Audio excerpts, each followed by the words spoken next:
Welcome to Women in Leadership, The Power Within. I'm your host, Julia Ombasyi. Now, this is a show where we talk to women who have made it to the top. We talk about the resilience they've had to have.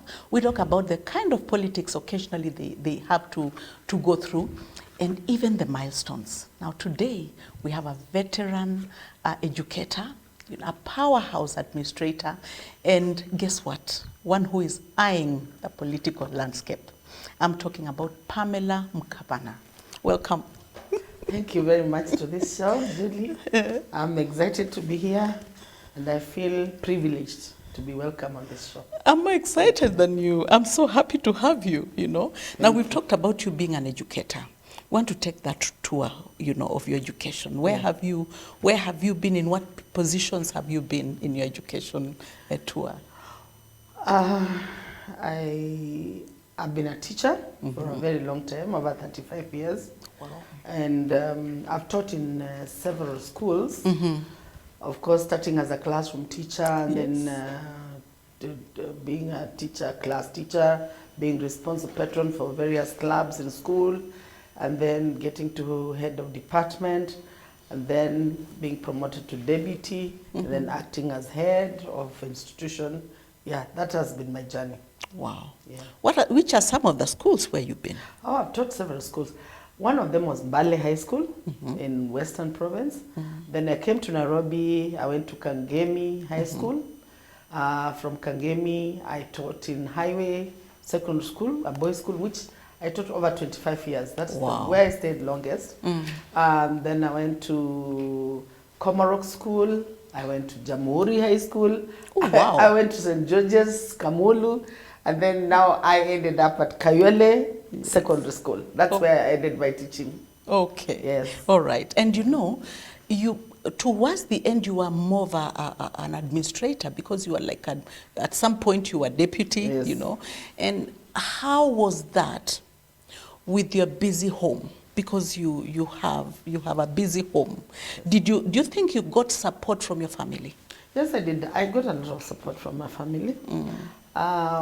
I organized myself. I've been very lucky to get very good house managers. Very, very good house managers. And I've stayed with, I've only had 3 house managers. Yes.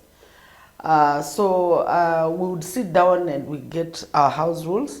Say, if I'm going to work, you're also working. I'm going to work to get money to pay you. So as I'm doing my work perfectly this way, you also do yours. yours. Yeah. Make sure that the children are well. When they come back from school, they're eating, the food is well cooked and all that. And when I come, I should also relax. When I come, you also serve me. Yeah, so I got a lot of help from my house's helps, who have been very, I can say, blessing to me. A blessing to you. Yes. Pamela, how many children do you have? Good question. I have one biological child, girl, but I have several adopted, 14 girls I've adopted. Wow. Though I lost one 4 years ago. Yeah. Okay. Yeah. Oh, Pole. Yeah. And these are children I got after I had my daughter. I had several miscarriages, 9 miscarriages to be exact. And then the 9th one was too painful for me. Yeah. And I decided there must be a reason why God is not giving me these children. So and in my teaching career, I met children who are orphaned. And I decided that God is saying I should take up these children whom some of them, their parents are going to be with the Lord. Wow. I should take care of them. And so I have beautiful girls. All of them are girls? Beautiful girls, yes. The mother of girls. I decided that they're girls because, not that I have not mentored boys. I have, but not in my house. I tried one. And I thought I was nearly going to get couples from my house. So I decided, boys no, girls only. Yes. Yeah. Okay. Yeah. Now, with that responsibility of 14 girls, and a teaching position and an administrative position, how did you manage that? It was very challenging, quite challenging. But as I told you earlier on, I had a very good house help. And also my training as a teacher And as a teacher and as a mother, I put rules. Because even if you have those children, they are yours, you've given birth to them. Yeah. Even 6 can be a headache. I know, right? And so I decided I was going to put house rules, and everybody was supposed to follow, including my biological girl. Everybody had to follow the rules. And I was very close to the teachers and even the heads of schools in which the girls went to school, so that I was having a wholesome human being back at home. You know how children can be in school, throughout, and then they come back home. The teacher is saying, go back home, bring your mother. And I told them I should never be called to go to your school to talk about discipline. Although, of course, I don't know whether I should tell you about one of them who tried. She tried to... They got... Form 2 is usually a very dangerous class. For you can say that again. It is the time when they want to be rude, they want to try things. And so this daughter of mine was in a school, she was in Form 2, and they planned to burn the school. Oh, dormitory, wow. where other students were sleeping. But thank God, one of the girls went and reported them, so they were sent home. So when she came, home, of course, it was war in the house. I know, right? I was really, really hard on her. Scared. Yeah. And my firstborn daughter, Sarah, said, Mom, you're being too hard on this. I don't want to mention the name so that she does not. You're being too hard on her. I think she's saying she was not part of it, so I don't think you should be. I said, okay, they have told us to go and face the BOM on this day. So I will not go. You are the one who will go, because the firstborn, Sarah... What is BOM? Board of Management. Board of Management, yeah. Now, those days, they used to call... Now we call them BOM. Yeah. So, when she went with her, she realized that when she was being asked questions, she said, oh, yes, I was the one supposed to switch off the lights. Oh. It really, when they came back home, even my firstborn daughter was very upset. So but when they came back, and I now told her, now since you are interested in burning people's children, because you know that girls were going to die in that dormitory if you switched off the lights and the others poured petrol, they would die. You're going to go at home in the rural area, you're going to stay there. If you want to burn the house at home, you can burn. But you're going to stay there without going to school. I hear you. So I took her home, and she stayed at home, and she was very remorseful because I was hard. I decided you spare the rod and spoil the child. And later on, she apologized, sent a messages through even my house manager at home. Yes. Then I decided, okay, I'll take her to school, back to school, but I was going to take her to a day school. So I went and asked for space in a day school back at home in Mumias. And she was admitted. That school taught her manners because later on it was difficult for her, the day school thing. Yeah. It was partly boarding, partly day. So she requested, can I go to the boarding section? I said, it's okay. So she went to the boarding section. But now in the boarding section, they had to go to the river to get water. Yes, and that's something she had never done. Okay, she learned it the hard way. Wow. Do you know that she's one of my best girls now? Praise God. Yeah, That's good. Even right now she's in Australia doing her masters. She wants to do PhD, she wants to be a doctor. Beautiful. Yeah. So those challenges are there. What I'm trying to say is that even with those many girls, I want to go, before the many girls, I want to go back to the banning of the almost banning of the school. Yes. I want to talk about mob psychology. You know, because sometimes, and you being a teacher, you may have some information on that. Yeah, because sometimes, even as we blame these young people, there's something about when you are in a mob and you do something. Exactly. Oh, mob psychology is something really dangerous. Absolutely. It is very dangerous. I will say it's dangerous because I was a victim myself. Yeah. When I was in Butere Girls. Yes. In Form 2. Yes. We also, that mob psychology, the influence, peer pressure, and we have a new principal, Mrs. Omoka is leaving and another Mrs. Otaro is coming in, and we are not liking Mrs. Otaro because we are thinking she's just not Mrs. Omoka, which is silly because Mrs. Omoka cannot be Mrs. Otara. Absolutely. They're two different Absolutely. personalities with their different, unique leadership qualities. But we didn't see that. Yeah. So we decided to ban The sugar. the sugarcane plantation. Oh dear. It was How many so acres were good. those? It used to bring good, because that I think the sugar we used when they harvest, they'll buy us eggs, would eat good food in school. I know. So we were destroying our own school without knowing it. I know, right? Yeah.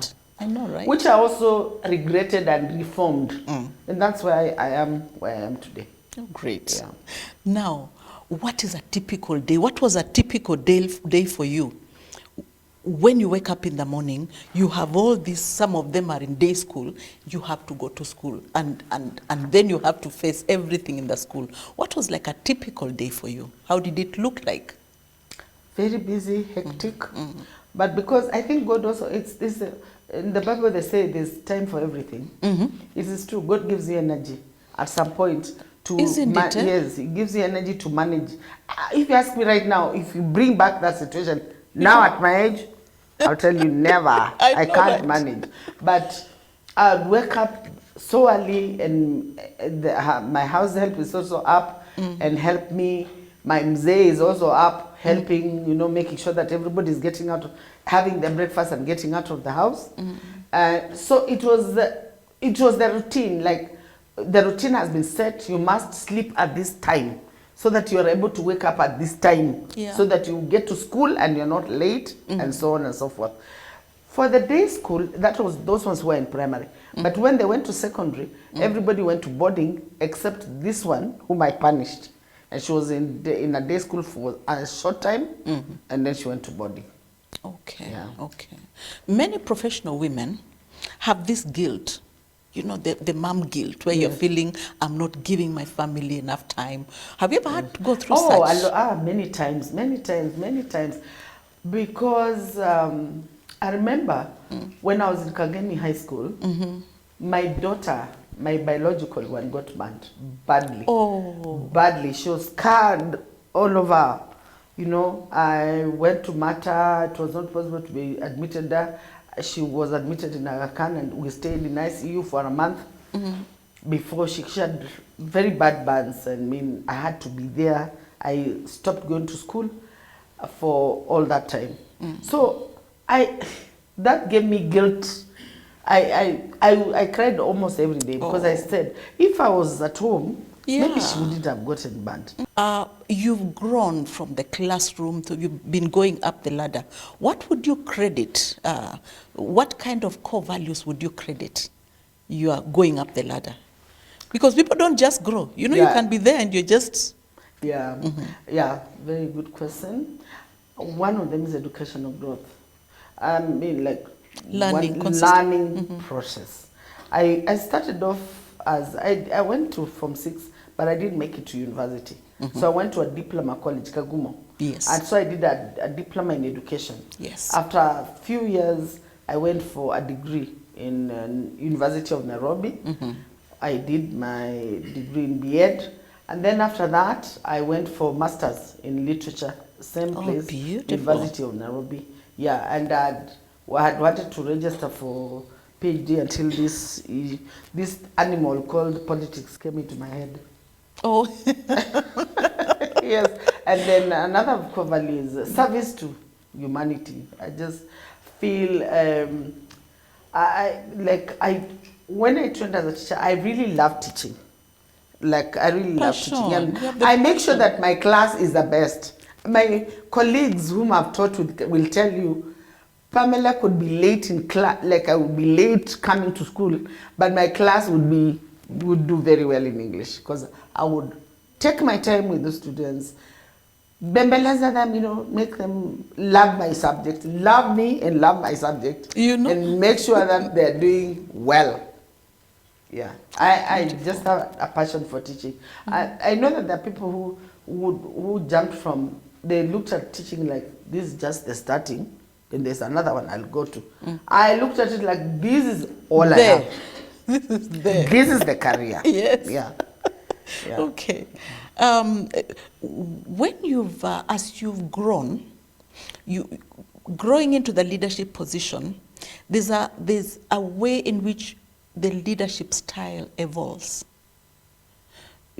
What's the difference between the leadership style you may have had earlier in the career, even leading the kids, even leading, and now, or and later in your in school? Yes, in school. Or in the political arena? In school. Oh, okay.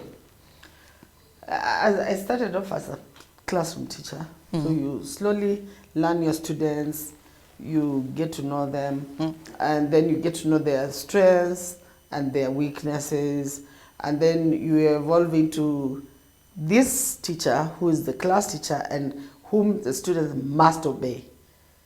When you stand, it's like when a bell rings and you stand there, they say, Mrs. Mukavana is there.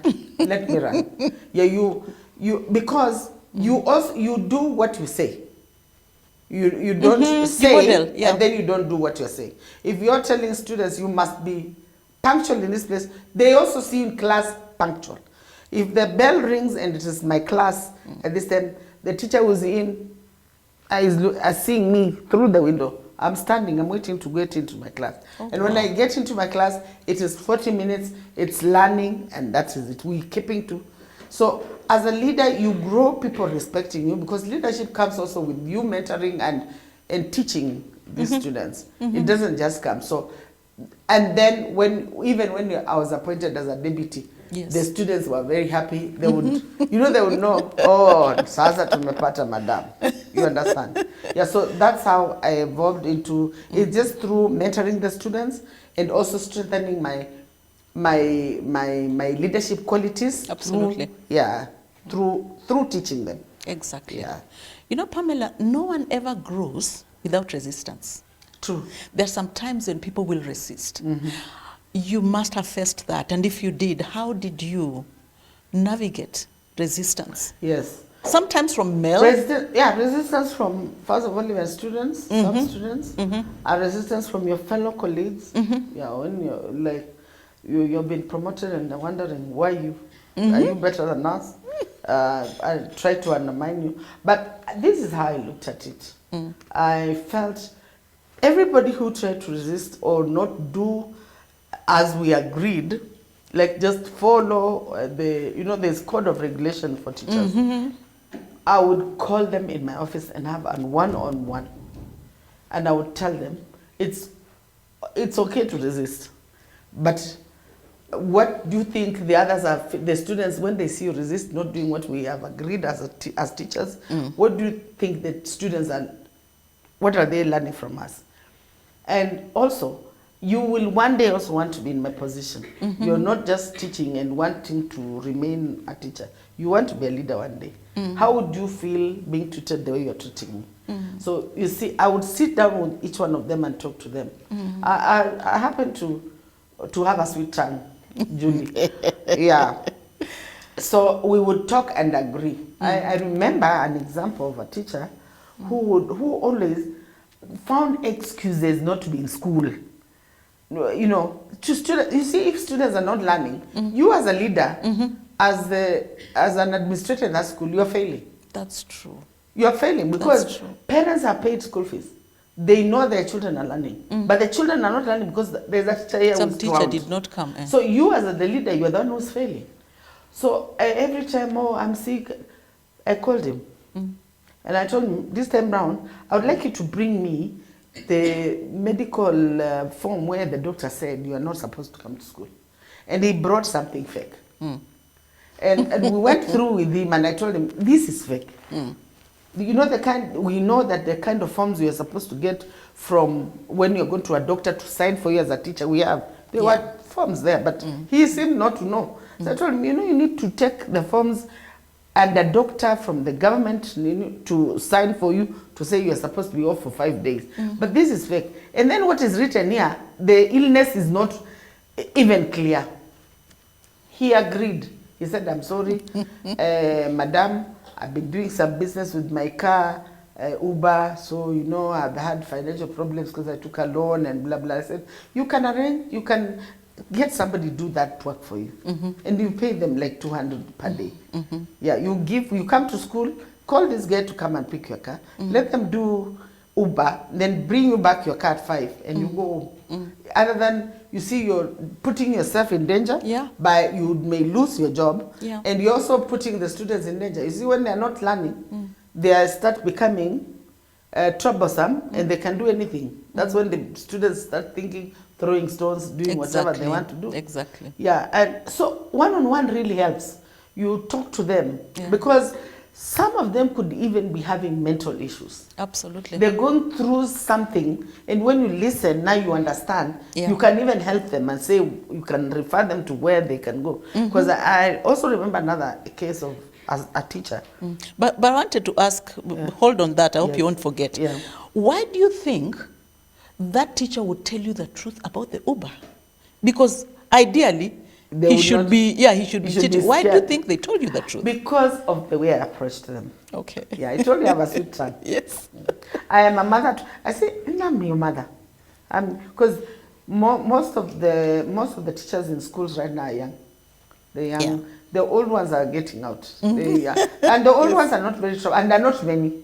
The younger teachers are the ones who are many in schools now. Yeah. Okay. So I'll just talk to them as if I'm a mother figure to them. Absolutely. Absolutely. Okay, you know, in leadership, you can apply many ways of getting the results. Yeah. You can become a mother, you get the results. You become harsh, they stick with the results, and with their ideas, they don't want to tell you, and you don't get the results. And you don't get the results. You wanted to say another case study? Yes, another case study of a teacher who was... I realized this girl was mental issues, like the boyfriend had run away from her, and she was so she was drinking too much, and so I talked to her, and what she didn't realize is that there's in TSC there's a mental wellness department. Most teachers don't know that, by the way, that there's a wellness department in TSC. So I took her there, and she was taken to the rehab. She was worked on and everything, and she's okay right now. Oh, fantastic. Fantastic. Yeah. Okay. Did you ever feel sabotaged in your working, or not quite? Not quite. If they did, the majority were good, so they may have covered it up for me. Okay. Yeah. Okay. Yeah. If you would meet a young aspiring young lady, they want to be a teacher, you know, what are those things that you tell them, you know, that how do they stand out?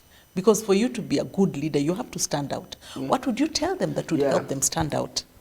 First is commitment to your work. Once you love your job, there's nothing that can stop you. I've seen people, I've even seen house girls who love their job.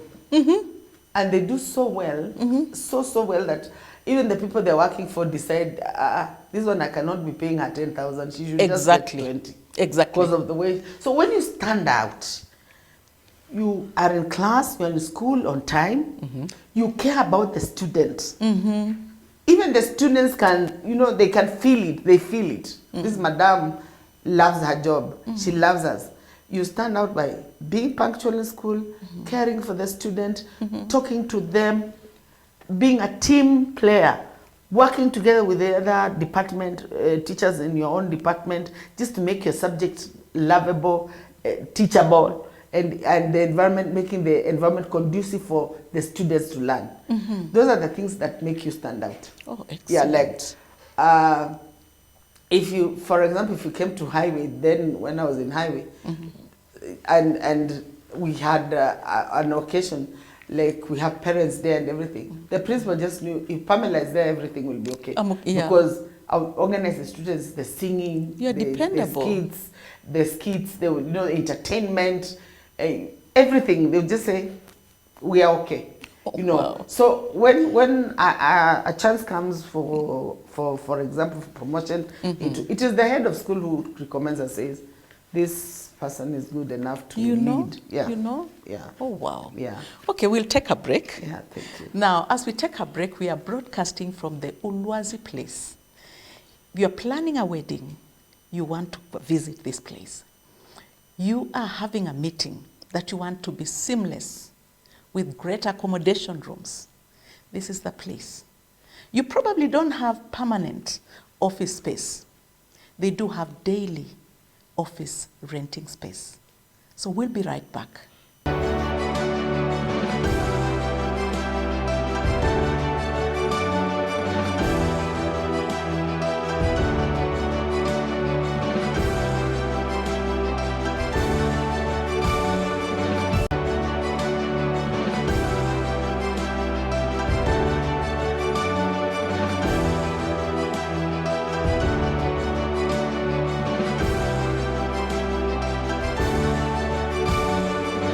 Welcome back to Women in Leadership, The Power Within. We are talking to Pamela Mukavana, a veteran educator and one who had passion to discipline her kids and to even mentor the younger teachers as she modeled, what it means to be a great leader, what it means to be a good teacher, what it means to be a teacher who is doing what she tells the children to do. Back to our conversation. I want us to talk about streaming in schools. Back in our days, and I don't know whether it happens now, children or students used to be streamed according to their performance. So the best students would be in one stream, the other ones would be in the other stream. Would you advocate for that? Definitely. And it didn't start the other day or those days. Even in developed countries, there's streaming. If you study about education in various countries, there's streaming. And it is important to do that. Why? Because we've got what we call the intelligent students. Yes. And then we've got slow learners. If you mix slow learners with intelligent students, one group is going to be hurt, definitely. In fact, both will be hurt. You'll be slowing down the intelligent one, and you'll also be hurting the slow learner because you're running too fast because of this intelligent one. So this one is not catching up. Yeah. But when you group together the ones who are slow learners, you also, the teacher is aware. You tell the teacher, they know that we have grouped this is arts, and mostly it was sciences and arts and everything. So the arts were a little bit slower. The sciences were the sharp ones, remember in school. So when you're teaching the slow learners, you take them slowly. Yes. You cannot teach the slow learners the same way you go with the intelligent ones. So you're doing good service to this child. Because again, as God created us, not everybody is going to be an A. But in your teaching these slow learners, they're getting something. They're getting, they're grasping something because you're slow with them, you're going according to their capability. So they're able to grasp something out of it, other than just mixing them up and then rushing. Then, so every time you mark the book of this slow learner, it's fail, fail, fail.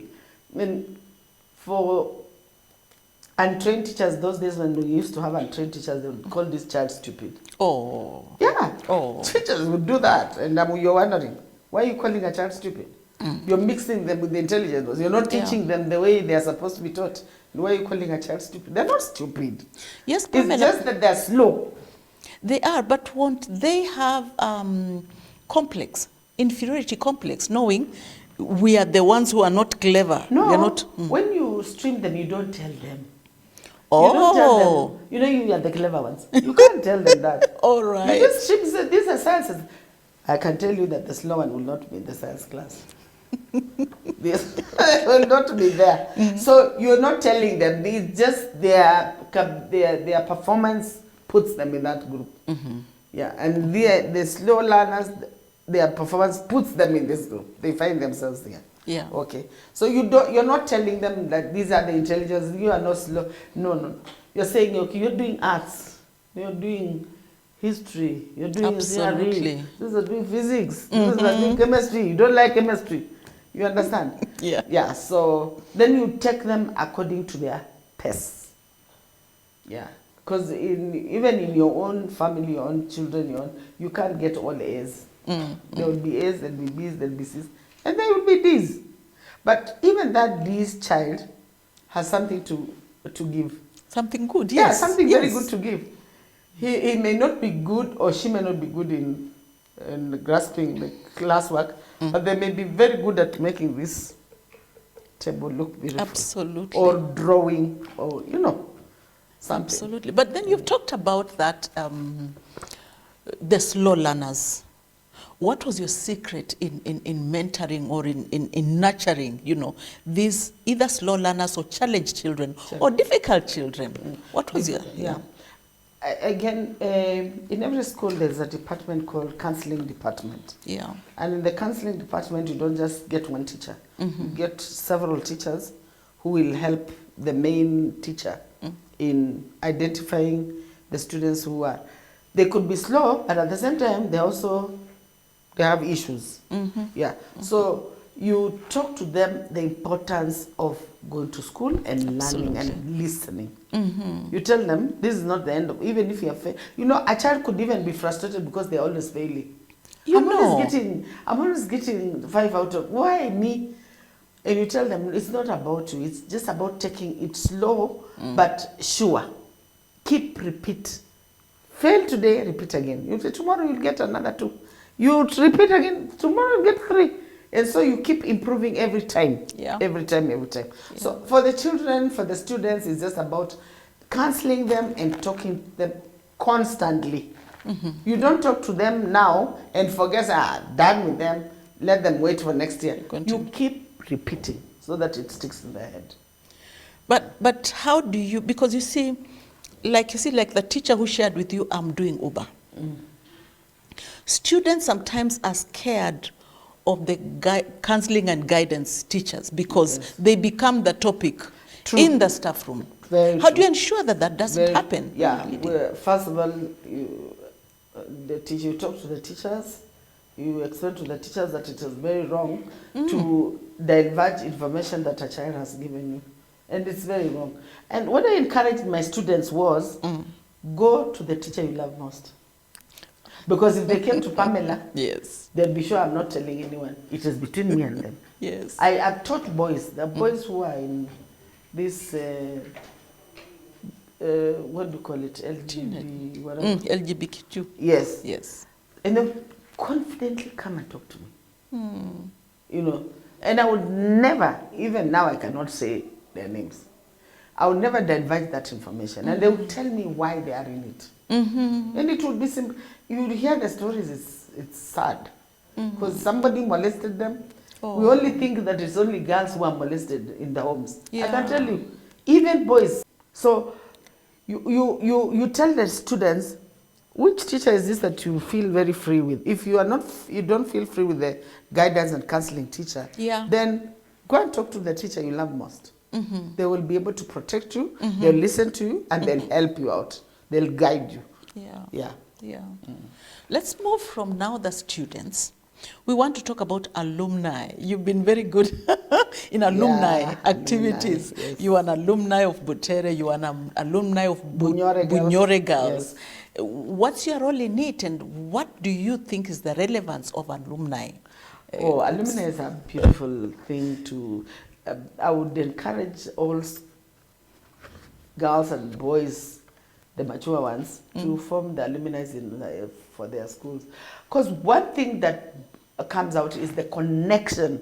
Absolutely. Connection with your lost friends. And there's nothing beautiful like connecting with your childhood friends. Because those are girls and boys who you grew up with. You ate soil together. Yes. You ate bread together. You stole some beans from the school kitchen together. You probably burnt sugar cane together. Even burnt the sugar cane together. So there are memories about you that nothing can ever buy. So when you connect with your former schoolmates, it is a very beautiful thing. And you'll realize that those are the most sincere people. Absolutely. That you have. Because they know you. I don't know whether you've ever realized, but people who are your childhood friends never judge you. No, they don't. You could be in a position where you're not doing so well.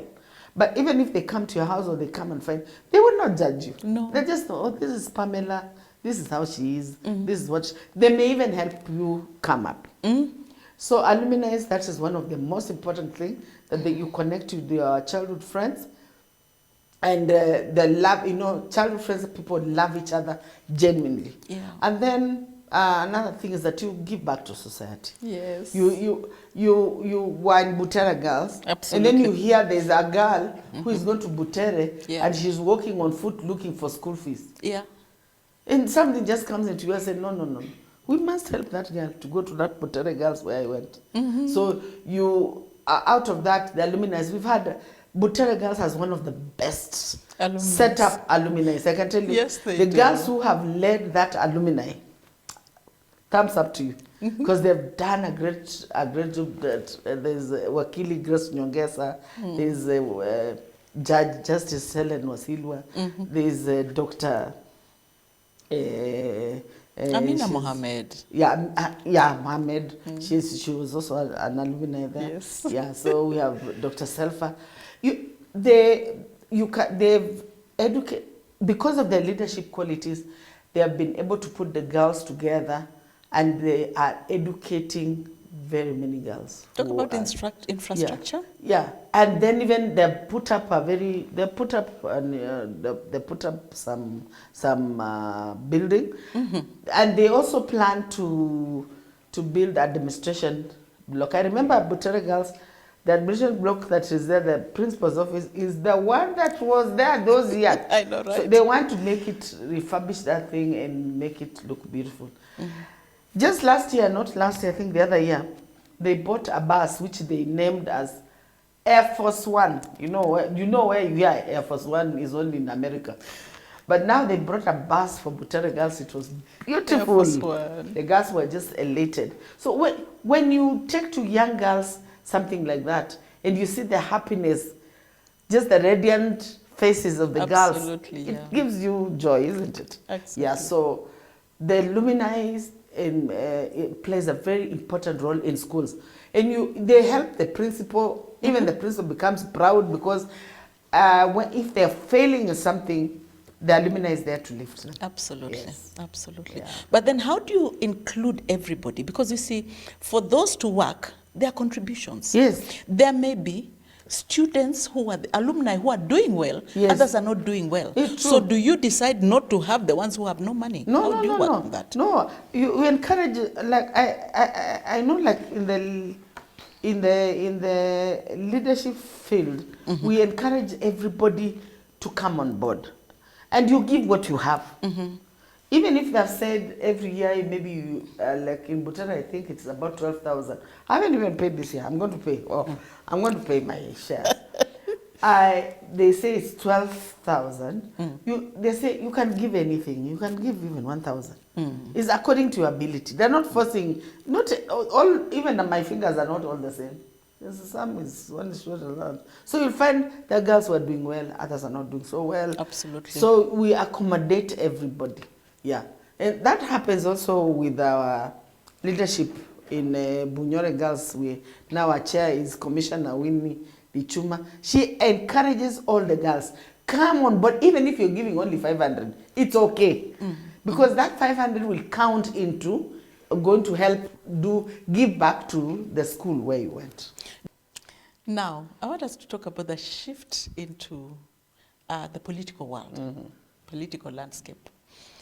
Do you think that it's a good thing for there to be, how do I put it, for people to be given positions depending on gender? Yes, affirmative.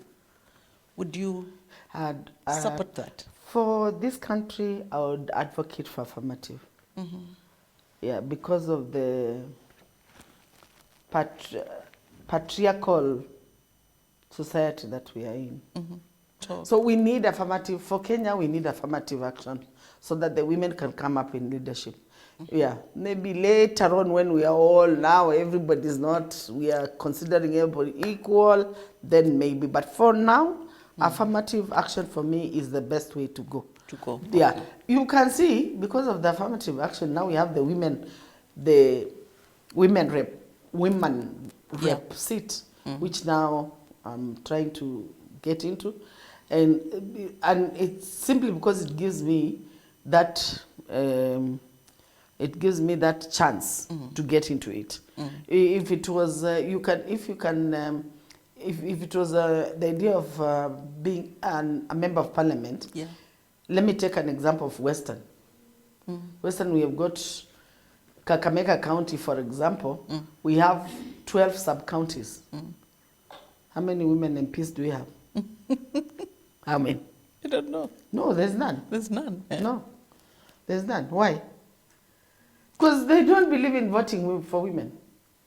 A woman will vie for the seat, but they'll not be voted in. Oh. Yeah. Oh. It's just a man's society. So that's why you think it's good to then have that affirmative Yes. position. Okay. Yes. All right. So that the women can also get a chance to be in leadership. Apart from women not being voted in, do you think? Do you see challenges? Are there challenges that you think women face when they go into political positions? And what kind of? Yeah. There are various challenges that women face. One is economic challenge. They may not have the muscles that the men have. Yeah, like I mean, the men get in when they're well grounded. They know they'll get support. A woman may not have that. And then there's the cultural, that what I'm telling you about, cultural, and then the that name, I don't know how to call it, but it's name calling or something, like the status, your social status. Yeah. So you find a lady who is single, when she vies for a seat there, they now start taunting her about her being single. Because she's Why being is she single. single? Why is she not married?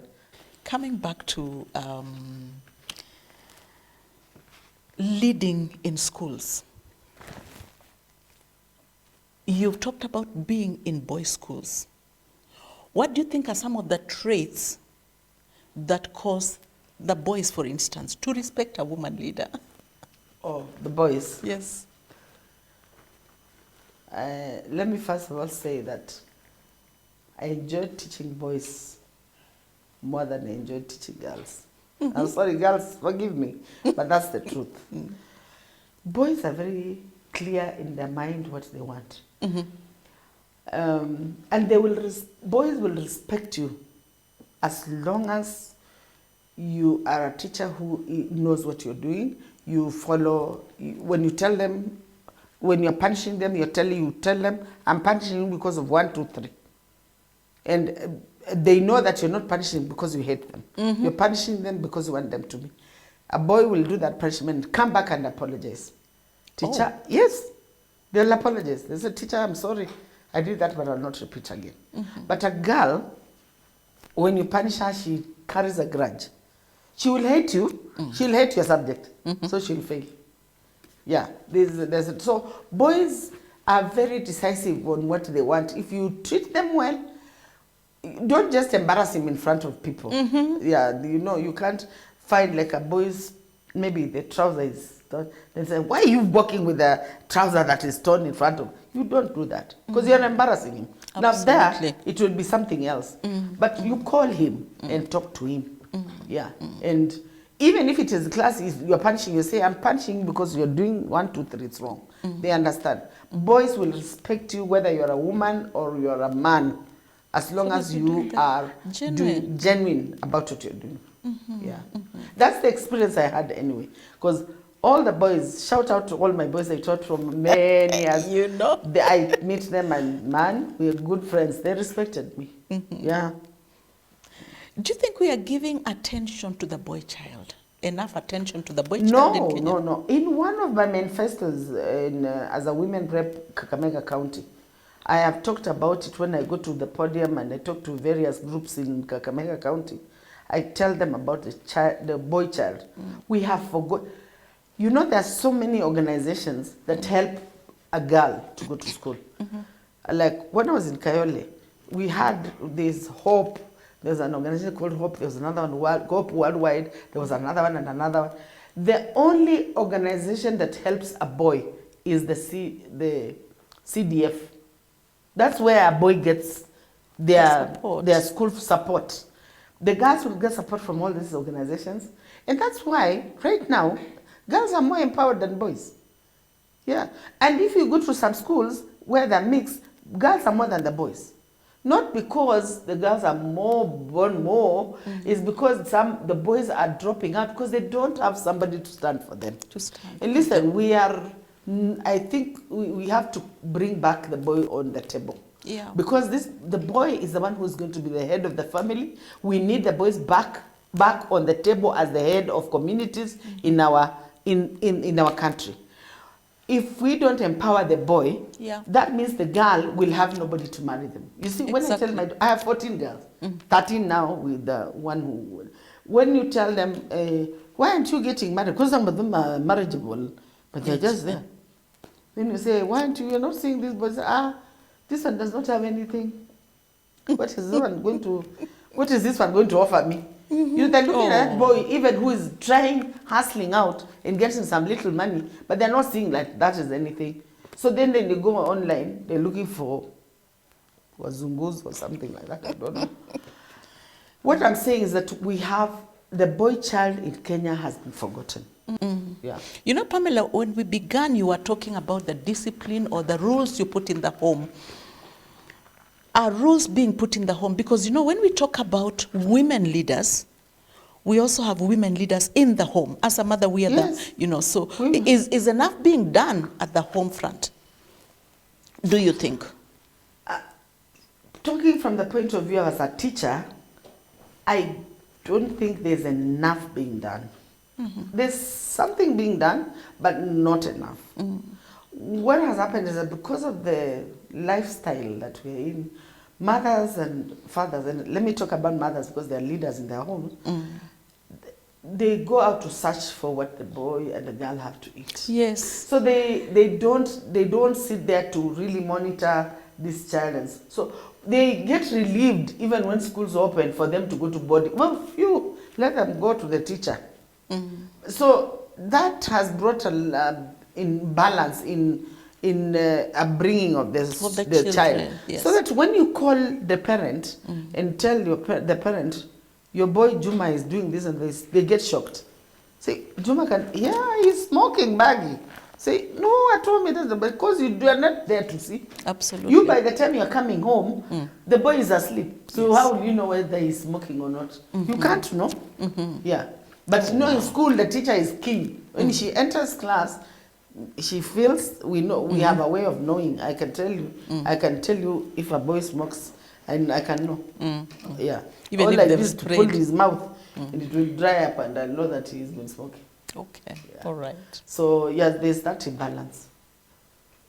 What are some of the lessons you've learned in the 3 decades that you've been a teacher and you've been an administrator? There's so many lessons I've learned, but key is one, to be dedicated to your work. I learned the lesson that it is good to be patient with the student, patient with the teacher, if you're an administrator. Yeah. You have to learn to cooperate there are all manner of all types of students. They're Muslims, they're Christians, they're those who don't believe in God. You know that we have students who don't believe in God. They'll tell you that. Yeah, so you have to learn to put them all together and work as a team. Yeah, so those are the 3 lessons that I've really carried with me: the passion, the dedication, and the love to serve. Okay. 2 things I want you to do. One, this show is called The Women in Leadership, The Power Within. How do you ignite the power within, and what would you describe the power within to be? And then you can do for us a parting shot to the Kenyan women, Yes. Wow. The power within is the passion I have. The passion I have for my work. For whatever I do, I have a passion, I have love for children, first of all. And that's why I was able to adopt I know. Very many children. And Children. by the way, people may, just good for people to know that I adopted these children from various places. I picked 2 from the streets. And Wow. I have Taita, I have Kikuyu, 1 Kikuyu, I have Luo, I have Luyas, I've said Taita, isn't it? There's a Ugandan. So I picked, these are not children who are related to me, but because of being a teacher and just looking at children who need help, and I love children. So that The passion, for people, just love for people, is what drives me. That's the power within me. It's that passion to serve, to help, just to make people happy. Yeah, if you get to talk to people who know me, they'll tell you Pamela will give everything to make you happy. Okay, wow. Yeah. Oh, viewers, we've been talking to Pamela Mukavana, a veteran educator, one that models the disciplines of a parent, the disciplines of a teacher. And we've learned quite a bit from her. Now we are coming to an end, and we want to say thank you to the Ombasyi place. You're planning a wedding. This is a gorgeous venue that you'd want. You're looking to rent a daily office space. This would be the place, and you'd love it. And so until next week, this is Julia Ombasyi, and this has been Women in Leadership, The Power Within. We look forward to seeing you again next week.